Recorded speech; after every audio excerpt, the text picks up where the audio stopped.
Welcome to this edition of Corona Chronicles Live with America's Supermom. Good morning, everybody.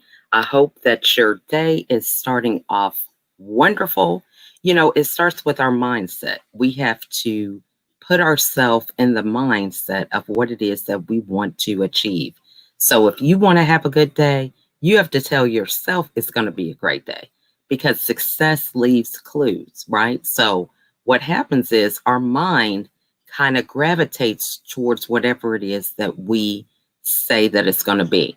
It's the detective that's looking for the evidence of what we're saying. So if you say it's going to be a great day, you're programming your brain to say, okay, let me see if this is true. What are some things that are going great? What are some things that are going good? And that's what you will program yourself to look for throughout the day. So it just starts with you deciding what kind of day you want to have. So trust me, I know it's not always easy when you have a lot of obligations, you have a lot of things that, you know what, at the end of the day are normal for everybody. Everybody has bills. Everybody has things that they're challenged with, obstacles that they have to overcome. The obstacles may look different. Mine could be 8 kids doing e-learning. Okay. Yours might be, trying to get this project out when you're working with a team and some of the team members don't have a sense of urgency like you. So it could be anything, but you can decide for yourself how you want to approach the day, what kind of energy you're going to bring to it. Have you ever noticed that when you're in a positive mindset, it's like every time you turn around, something good is happening. It's like, wow, I got a discount at the meal place where I was eating, or something positive happens, throughout the day. You're looking for these opportunities. They probably have always been there, but what you focus on grows. So if you're focusing on the negative things, those are outweighing the positive. And those positive things are probably already happening. You're just not choosing to look in that direction. So I am scheduled to have a guest today, and as we wait on her arrival, we will just dive into some networking tips or business tips.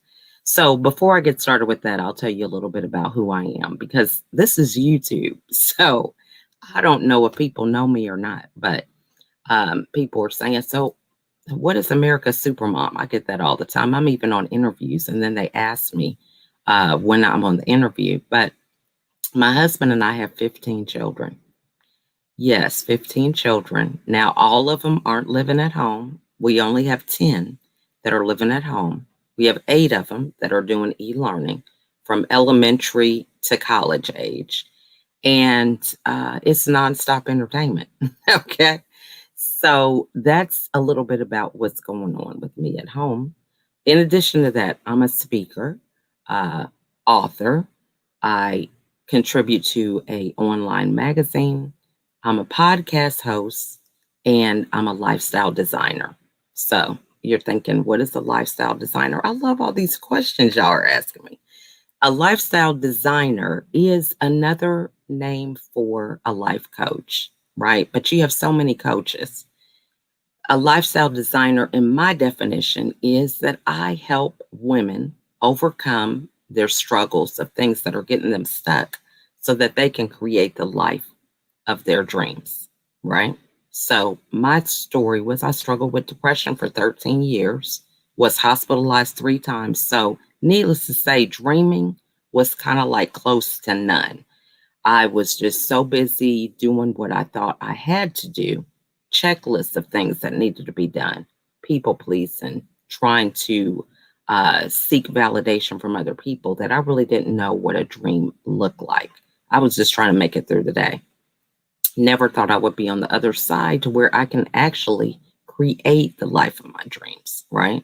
So you have this thing of going to school, getting a degree, starting a career, having children, the list goes on and on. But, where are you fitting in that puzzle, right? Because a lot of times we are seeking after things that people are telling us determines our success, but we're not really listening to ourselves to see if that resonates with us, right? So somebody could say, well, success is being a corporate attorney. That was something I wanted to do before um, having a family. And I'm finding that, what, that's something that I thought I wanted to do. But now I'm enjoying being a lifestyle designer. So if I had been pigeonholing myself and saying, well, corporate attorney is the only way that I'm going to be happy. That's what, that was all I knew at the time. I didn't know that there were other careers, different things you could do. You know how, like, when you grow up, there's just like the number one or just the average um, careers that we're talking about: nurse, doctor, lawyer, um, what else is there? Teacher, policeman, right? We have these, and we're thinking everybody's going to fit in that mold somewhere. We're not taking into account any of the other options that we have for ourselves, such as entrepreneur, franchise owner. I mean, the list goes on and on of different things that are outside of that realm of what we know. So, this is a limiting belief. A limiting belief could be thinking, well, it's got to be this way or no way, right? So as I learned through my own trials, that you can create the life of your dreams. You can create your own career.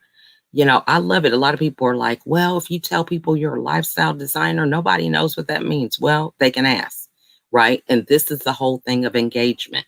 Many times we don't talk to people because we assume based on their title that we know what they do, right? So if I say that I'm a doctor, nobody really wants to dig deeper about that. They're just like, oh, she's a doctor, she's successful, whatever. I could be, you can have your doctorate in anything, right? And call yourself a doctor. So people could assume I could say that I'm Dr. Atkins, that I am practicing healthcare somewhere. Well, really, I have my doctorate, right? So there's so many ambiguous terms that we use that kind of keep us in this space of thinking we know everything, right? So I was on that plane. I was raised an only child, high achiever, thinking I knew everything, finding out later that there is so much for me to learn. I learned just this week that innovation is the process of introducing a new device, method, or idea. The process of it, that's innovation. So think about that for a minute. A new product, device, method, or idea. So you can innovate something every day yourself. We get all into, wow, look what Steve Jobs innovated, an Apple phone, that is smart. And I take it with me everywhere. I'm addicted, right? But we can innovate every day ourselves, right? So we could take some of that energy that we're putting on other people and put it on ourselves. What are some things that you want to innovate? Have you ever just like had an aha moment of, okay, this is something simple. Okay, yeah, bobby pin. All right. So bobby pin. My daughter, she does Alexandria. Want to give her a shout out. You can follow her on Instagram. Extended Slay, I think is what it is. But she does makeup and hair. So anyway, this is a bobby pin. She does hair. Okay, so she uses these type of tools all the time. How many of you use the bobby pin? So this is for the women out there. You men are probably thinking, why is she talking about bobby pins? But anyway, this has been around for ages. Well, we found out that with the bobby pin, there's a certain way you're supposed to apply it to your hair so that it holds your hair down. So the ridge part, because you'll see with the bobby pin, you might not be able to see it here, but there's a ridge side that goes close to your head instead of being on the outside. So you put it on with the ridge closest to your scalp. That was an aha game changer, right? It was just like doing the next best thing since sliced bread, right? So you can innovate different processes that can really clear your mind up. Let's just say that you come up with a new system when you buy your groceries. You decide, hey, I'm going to create a system so that when I put the groceries away, maybe you can put them away by the days of the week or something. I'm just using that as an example. So that's something you can innovate that is going to have a process to make your life easier, right? That's innovation. So you don't have to wait on people to innovate something for you. You can look at your habits and patterns and innovate something for yourself, right? So this is something that we're not taught to think about because we are so busy following somebody else's program, right? We want to get the next person who is the most popular in, coaching or, being a lawyer, whatever. We want to follow behind them, but we try to use their innovations as if it works for us. Now, some things work for the masses. Having a smartphone has, the whole country or world has adopted that mindset about the importance of communication. And so everybody has adopted that. So that's something different. But do you need to adopt what everybody is doing for your own household? Right? You have to think about what works for you. Right? So for me, it doesn't work, for example, having a bunch of different menu choices when I'm preparing food. Right? So if I'm making a meal for 12 people, it doesn't make sense for me to say, oh, this child doesn't like this, so I'm going to make this. This child doesn't like this, I'm going to make this. I'd be crazy, right? So for somebody who has a family of 4, making 2 different menu items might not be such a hard task, right?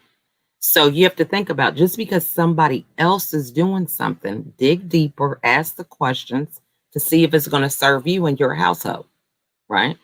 So, for example, another thing, you might have a living room where you have your office in there and, it's a guest room, everything all in one, because you might have 2 or 3 people in there. But if you're a family of my size, it might not be very productive to think that a living room could provide 3 different functions when you have a family that size, right? Or maybe you change your living room to a game room.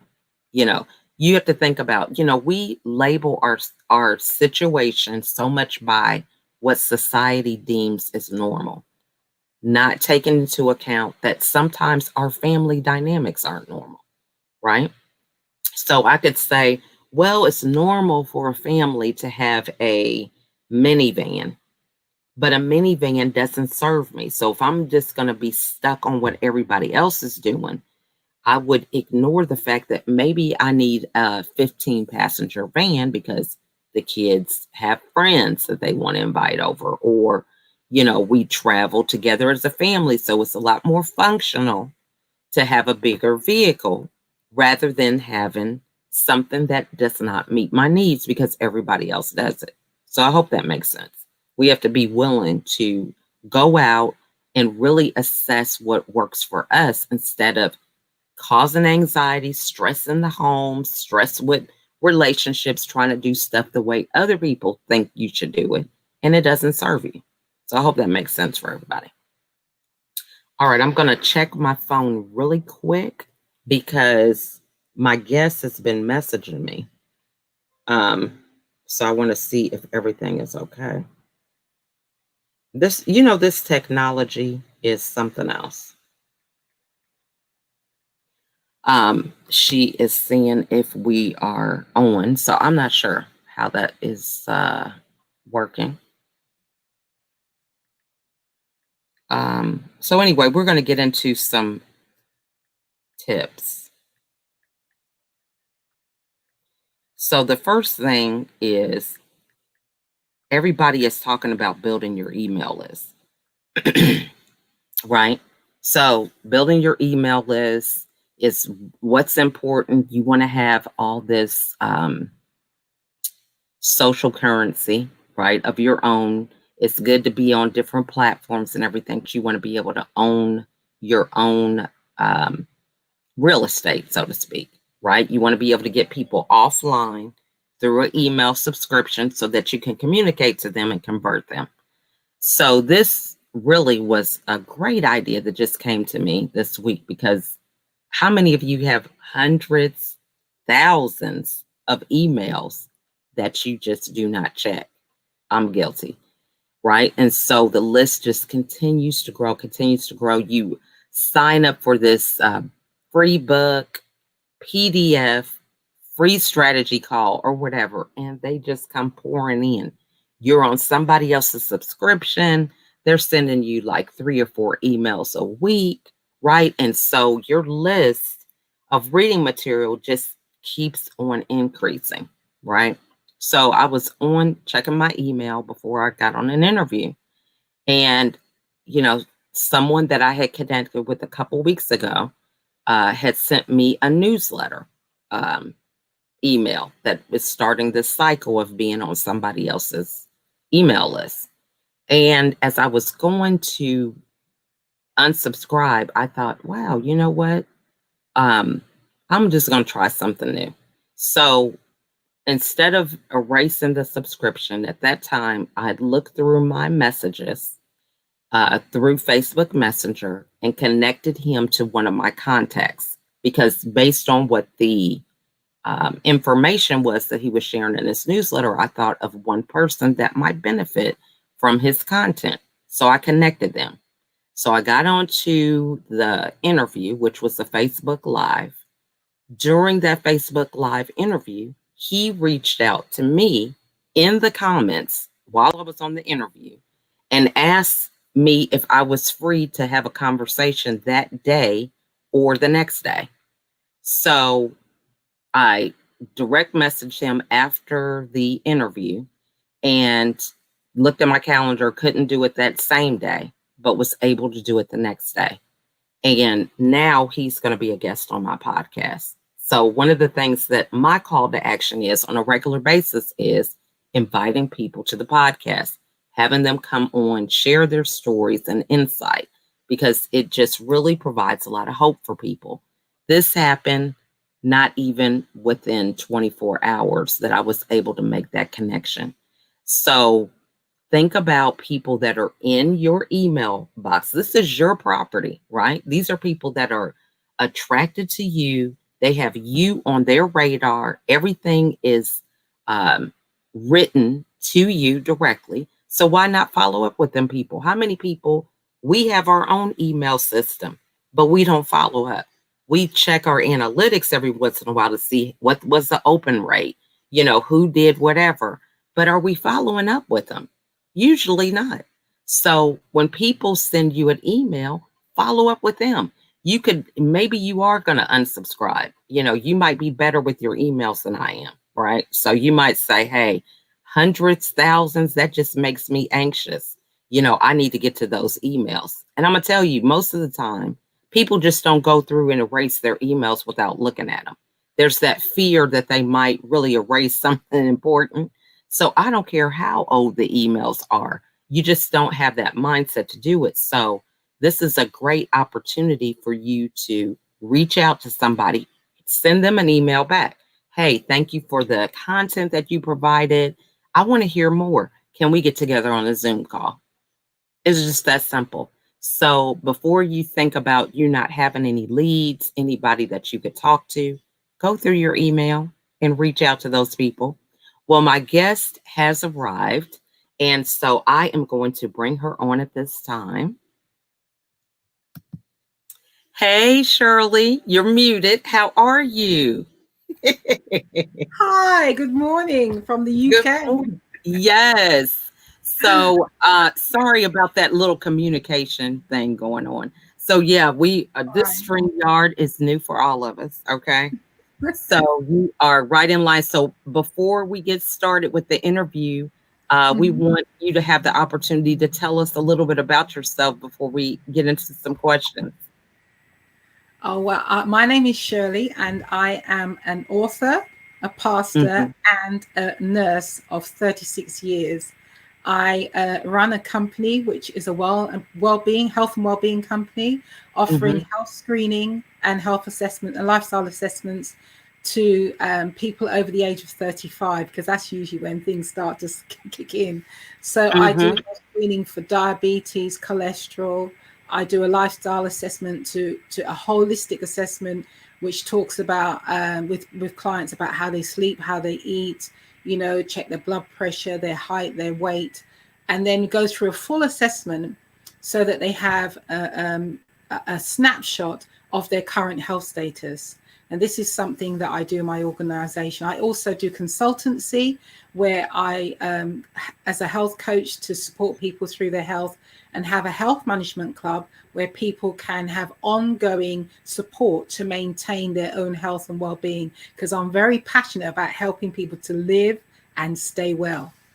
I love that. And so you just have a lot of hats, so for many people who think, well, a pastor, that's enough. How is she doing nursing? She's got her own company.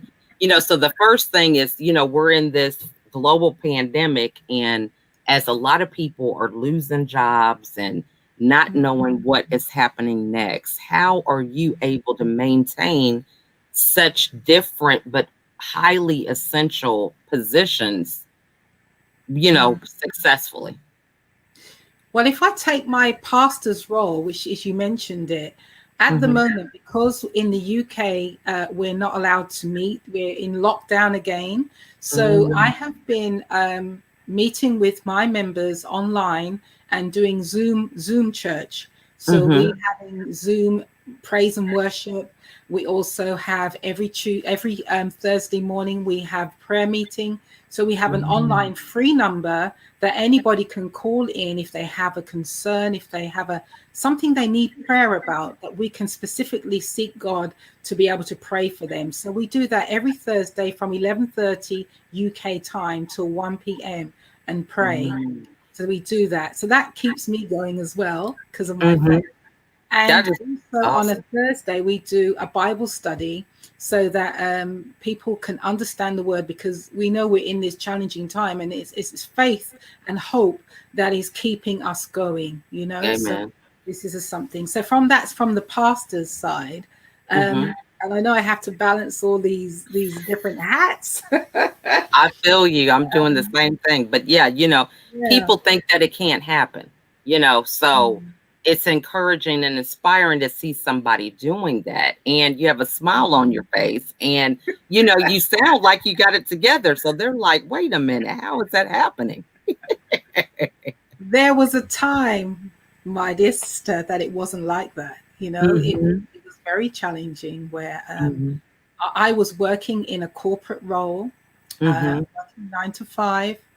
And because of my experience and being in health for 36 years, in one of my last jobs, I was in a position where I felt as if I was a square peg that I was trying to place into a round hole. And I was going through the motions, and I felt there is more to life than this. And I just didn't feel as if I fitted into that situation. And I was I can remember walking up the drive and thinking, what am I doing? So I decided to do it I had a heaviness at first, but I felt that I needed to do something more. So I decided to leave the job. Actually, I went out on a 3 months pay. A leave of absence. Yeah. And I took 3 months out, and I decided, my goodness, I've been nursing for 36 years. What else could I do with my life right now? And I had that 3 months to meditate and think about what I could do. And I decided, because I was working with another company doing health screening, I decided to stick with health because I knew health best. So I started my own company, Your Life in Your Hands. And that came, the title came from God, about when he said to Moses, what is that in your hand? To use what you have in your hand. So I felt I could use my nursing skills to be able to start my business to help people to live and stay well. So that is what I did. And because I left that corporate role where I was working more than 9 to 5, because you know how it is when you're in that role. Sometimes I was there till like midnight. Staff were coming to me because I was in a management position.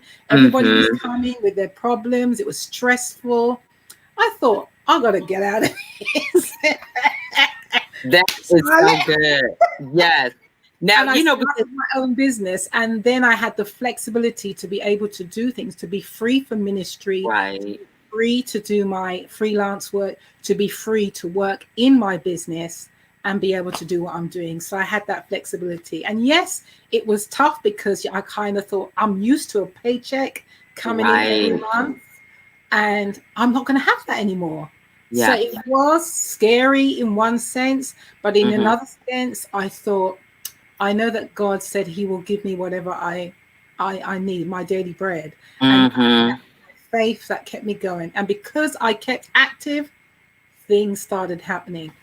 I love that. And, so talk to us about, you have this job, you have the stability, you have security, you have a paycheck, and you've been doing it for so long, the actual situation of walking away from that and people around you not understanding what you're doing, because we're going through it ourselves and listening to that inner voice, but then you have your family that's like, now, you know what, that doesn't sound like you're doing a good thing, or what are you going to do and all that. So how did you handle that feeling where they didn't understand your vision? The thing about it is, and I was listening to Lisa Nichols the other day, and some of the people on a session that I did with her, and what they said is people don't understand your vision. God gave you that vision, so people will never understand your vision. It's not until they see you step out. I know I used to feel like to get my family to celebrate what I'm doing, it's like you feel like you have to beg them to look at what you do to get recognition. And I remember there was a time when I was awarded, when I first started the business, a BME award for Woman Entrepreneur of the Year. I was nominated. I didn't win, but I was a finalist. I was just blessed to be a finalist. And I invited my family along to that event. And then they said, oh, sis, we're really proud of you. Now they could understand what I was doing. At times they didn't understand. They just think this is not a real job. She's sitting at home. She's just sitting behind a computer. That's not work. So true. So true. They're like, hey, nobody understands the work, because especially if you're building a business online, it's being in front of the camera, it's following up with people, it's sending emails. I mean, all this work that everybody thinks you're playing around on the computer. Yeah, I get that. So they actually saw me in the paper, when they saw me, they started to sit up and take notice, and they say, oh wow, sis, we're really proud of what you're doing. But before, trying to get them to understand, and that is what people need to realize. People are not going to understand your vision. They're not going to understand where you're coming from. It's something that was for you and given to you to be able to run with and walk in your purpose and fulfill it. And that is what I'm doing. So true. And it's just like that scripture where God says he gives everyone a measure of faith. So your vision is a vision of faith, because there is no evidence. You are innovating your own reality, so to speak, because it's the one that God gave you. So that faith, other people don't have faith for your vision sometimes. You have to have the faith for your own vision, because we all have different visions given us by God. So that's awesome. And you say that sometimes you have to be your own cheerleader. Amen. Amen. Pat yourself on the back and say, yeah, I'm here, I'm still in. So 4 years in, and I'm still going. Even though there's been the valley experiences, you have to keep saying, come on, keep going, and be resilient and move on. Well, and so true. And I think even sometimes those cheerleaders don't look like family. They are colleagues. They are people who are in the same industry as you. So we have always been conditioned to think, well, my support is always going to be my family. But there's different levels of support with different things that you may be doing. So We have Definitely. a viewer that is on with us. So want to Oh, say wow. hi to Illuminate Vegas. Um, Hi, Illuminate Vegas. so talk to us about being an author. What is it that you felt was time for you to take a pause to write a book and share that? Well, and this all happened in the lockdown, by the Mm-hmm. way. Mm-hmm. I was approached by a well-known author called, her name was Mertha Dubois, and Mm-hmm. said she was collating an anthropology, where she was going to have 9 authors come together to write about mental health. Now, Mm-hmm. she wanted somebody who had had an experience as a professional, but also as a carer who had cared for somebody with a mental illness. Now, my mother suffered with schizophrenia. So I Mm. talked about my experience as a carer, caring for my mother. And so Wow. I wrote the chapter called Renewing Your Mind, and Mm. actually wrote the chapter about my experience of caring and the strategies that I put in place to manage my mental health, my physical health, my social health, and what I did to be able to make it through, because it wasn't an easy time. It was Mm-hmm. a hard time back then. So in Mm-hmm. that chapter, I wrote about that, and the book is called. I have the book here, so I Okay. can tell people. It's called The Walls Around Me, Oh, I love the title. Yeah. and it's 9 authors as well as me, and there's a topic on each different one, on schizophrenia, on depression, and other Mm. topics, where these 9 authors have come together to speak about the elephant in the room, basically, because Mm-hmm. some people don't want to mention mental health. There's this stigma around mental health. So I Mm-hmm. was able to share my story, and for me it was a part of healing as well, Mm-hmm. about my personal experience, about the things that I went through. Mm-hmm. And that has kind of helped me to heal and to move on, even though things are still not 100%, even though I'm smiling. Right. But you still go on, and it shows how you can be resilient in caring for somebody. Because, I was thinking when I wrote it, and I called it Mm. renewing your mind from the scriptures in Romans 12, Mm-hmm. how we should renew our mind daily. Amen. I wrote it from a carer's perspective. And I was also Mm. able to talk and sit back with a professional hat on, saying what it was like to be a carer, caring for someone. And I was able to take people down memory lane of my experience. And at first, Mm-hmm. it was a blur. Everything was a blur, because all I could remember were all the negative things that happened to me, and Mm-hmm. I was able to move forward and to support my relative to get through Mm-hmm. the period. And because of being a health professional as well, there was also this, oh, you're a nurse this, nurse that. So there was Mm-hmm. that conflict that was going on, Mm-hmm. and Mm-hmm. how I was able to get out of that, to move on, to be able to be where I am today. So it's a great book. So if anybody would like to do it, I do have the link I can share. People can Yes. download it if they want to and learn more about me. But that's just a part of being an author. I'm looking to do another one, but Mm-hmm. it's going to be a workbook. But it's like, who Mm. cares for the carers? Yeah, Oh, I love that. Now, and so that's one question that I would ask is a lot of people, during this time especially, they feel like, they feel needed and important and valued if they're caring for others. So yeah. when you are caring for others, what is one tip that you would give so that they don't put the other person's needs before themselves? Because I was in that struggle where for 13 years I'm thinking, well, I'm doing this deed, I'm doing that, but I wasn't looking out for self in what I was doing. I was thinking that I was pouring from a cup that was overflowing, but that cup was empty. Okay. Mhm. Because I I hear was you. doing too much. So, what advice would you give somebody just about balancing, so that you can be the best version of yourself as a carer?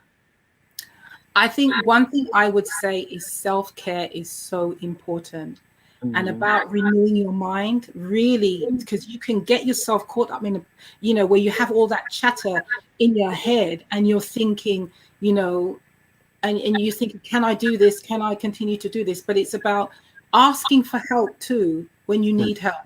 Don't feel as if you have to manage the caring all on your own, because there's so many support networks out there that can help you. You know, lean on somebody, you know, lean in on somebody to get support, but make sure you take care of you.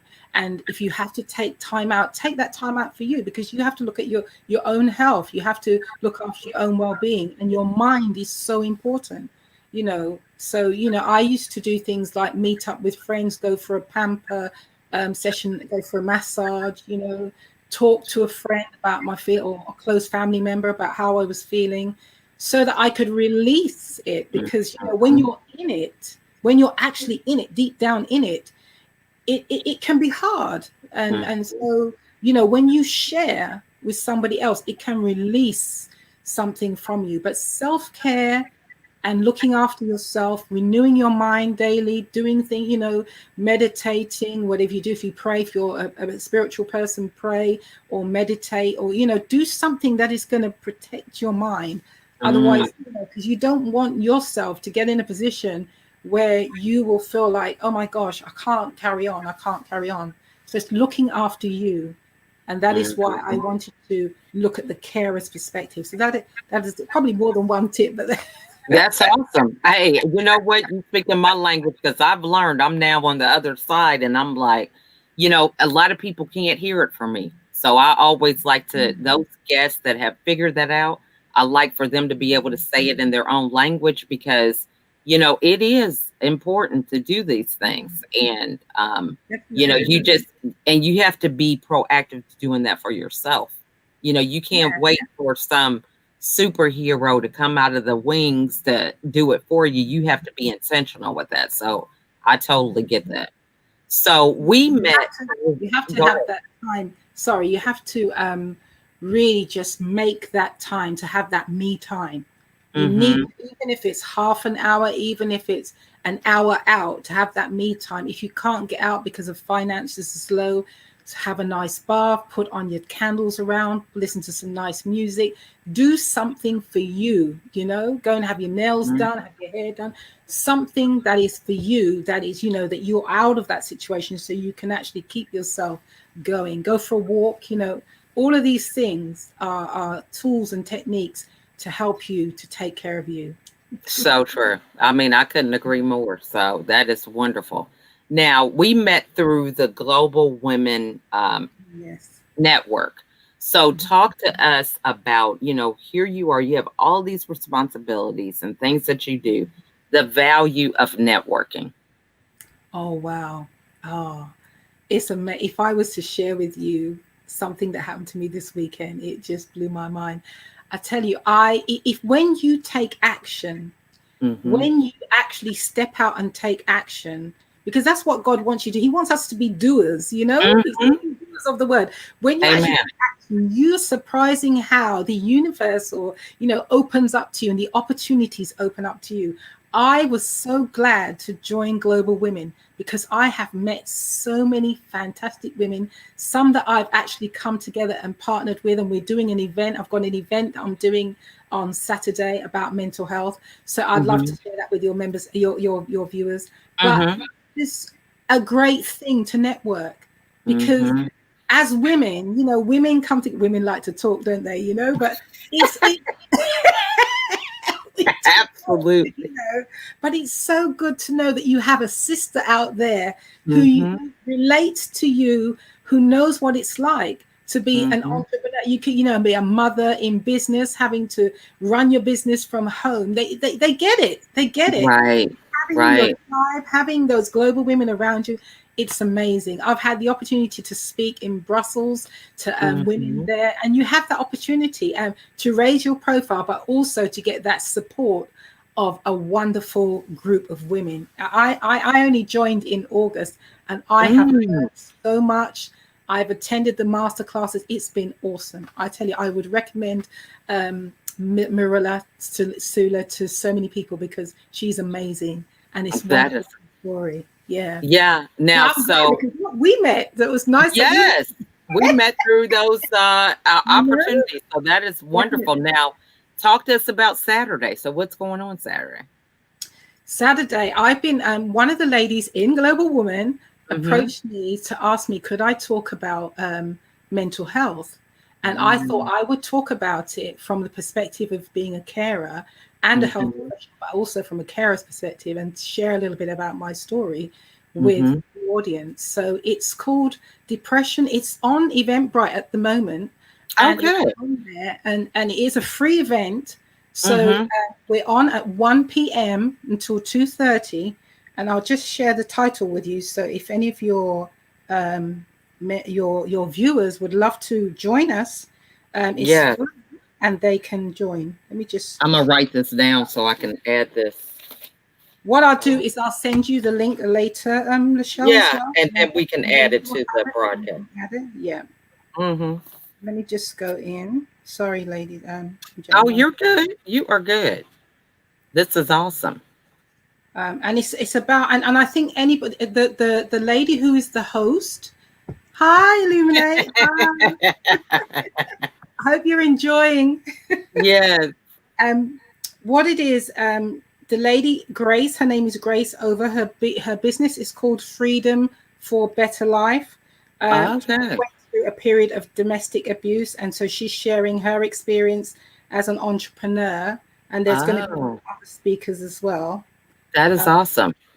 It's called Depression, a mental Mm-hmm. health issue affecting women and sufferers of abuse. And it's Mm. on Eventbrite now. You can go on Eventbrite now. I can't add the link because I'm on my thing, but I can actually send you the link later. Okay. But And we'll just add that. Yeah. there's going to be 4 speakers going to be Mm-hmm. speaking on depression and mental health and domestic abuse. So any Mm-hmm. sufferers or anybody who feel they can relate to that, welcome to Mm-hmm. join and come and hear what we have to say. I totally Mhm. say I support that because we Mhm. cannot have enough conversations about depression.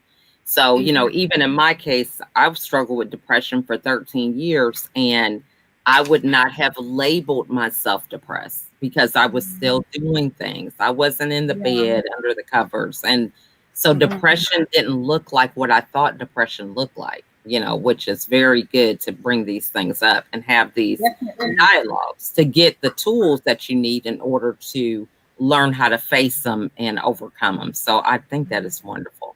So Definitely. And you're welcome to join us as well, Michelle. I am excited. Yeah, I have to check my calendar because my kids, they keep Mhm. my weekends booked with stuff they need me to do. So it's always something with them. It's only Um, an hour and a half. Just look at it as me time. yes. And you know what? I get that people are like, man, how do you meet so many people? How do you have so many guests? Networking, y'all. Okay, that's the thing. Yeah. So, what is the best way for the audience to get a hold of you? Okay, they can.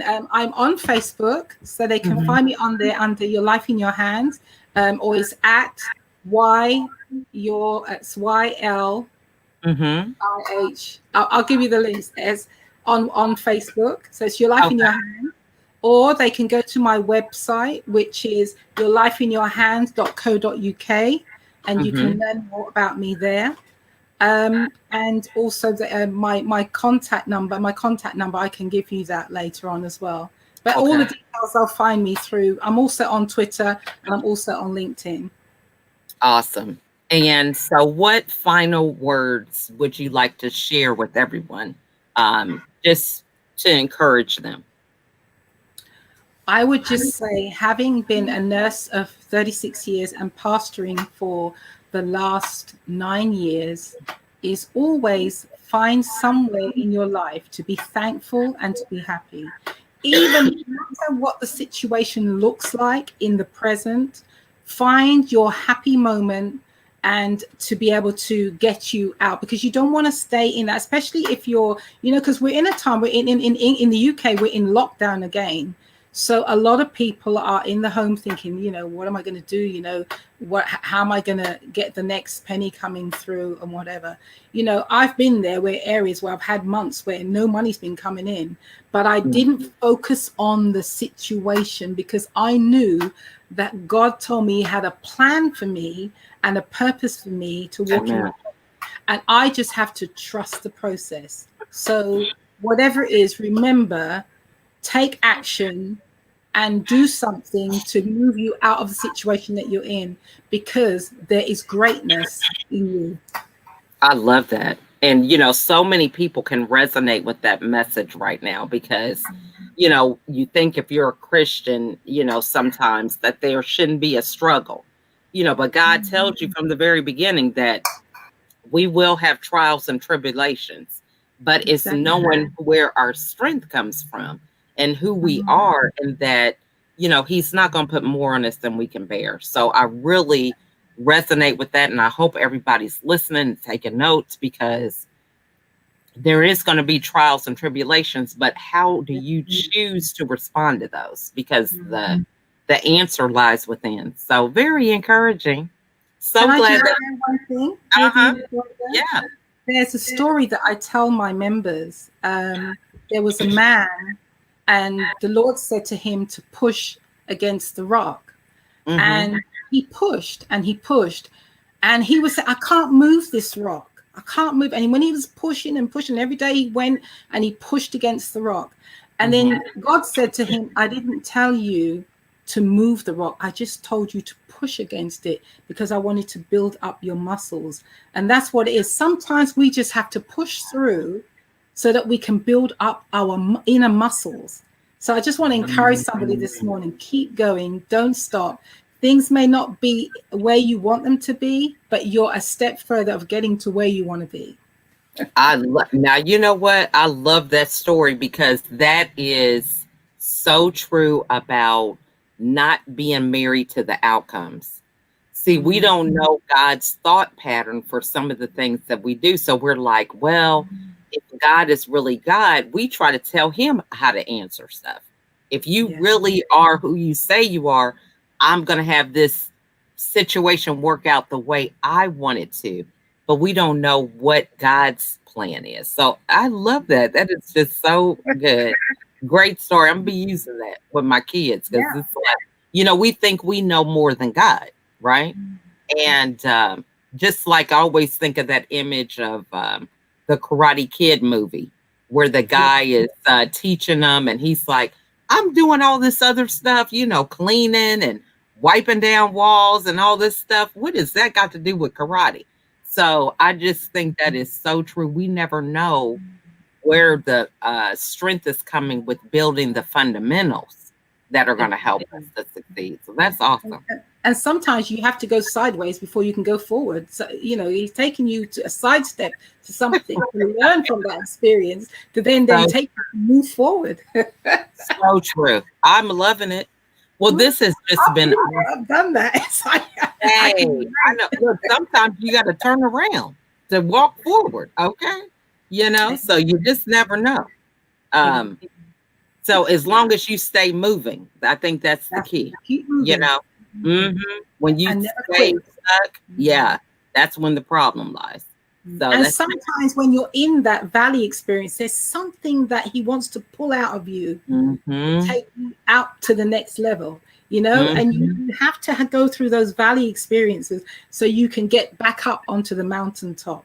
So just remember that this too shall pass. I love that. It won't be like that all the time. You might be there for a period, but you will come out. This will we have seasons, and we have seasons for a reason. So we have autumn, winter, spring, summer. They don't stay. That passes and we go into a new season. I love that. And with that, it's like focusing on what you need to know for that season. Exactly. When you have that, then it's like, we can say, well, winter is bad because, whatever, you feeling lonely or things are not looking like they do in the spring, but there's something that you need to master during that season.